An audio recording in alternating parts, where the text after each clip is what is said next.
আসসালামু আলাইকুম। আশা করি সবাই ভালো আছেন। আলহামদুলিল্লাহ আমরা অনেক ভালো আছি। সো এটা একটা ফল, টক জাতীয় কি ফল, কোন এলাকায় কী ফল বলেন জানি না।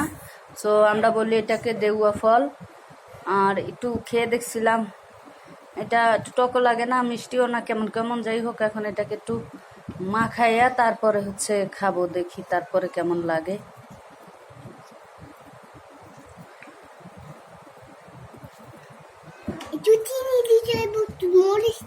সো ছিলে নিয়েছি, লবণ মরিচ দিয়ে মাখায় নেব। না, পুরাটা ছিলার পর একটু টক টক লাগে।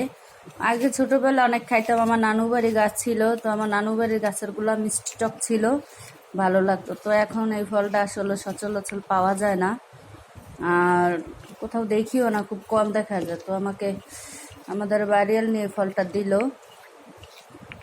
বলল খেয়ে দেখো, মাখায় খাবা, এমনিতে ভালো লাগবে না। তাই আমি একটু মাখায় নিলাম লবণ মরিচ দিয়ে। এখন খেয়ে দেখবো।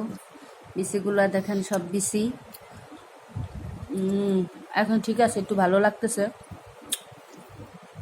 তবে এটা যেহেতু টক ফল, টক মিষ্টি, এটা হচ্ছে ভিটামিন সি, খেলে অনেক উপকারী আছে। ভিটামিন সি জাতীয় ফল খেতে হয়।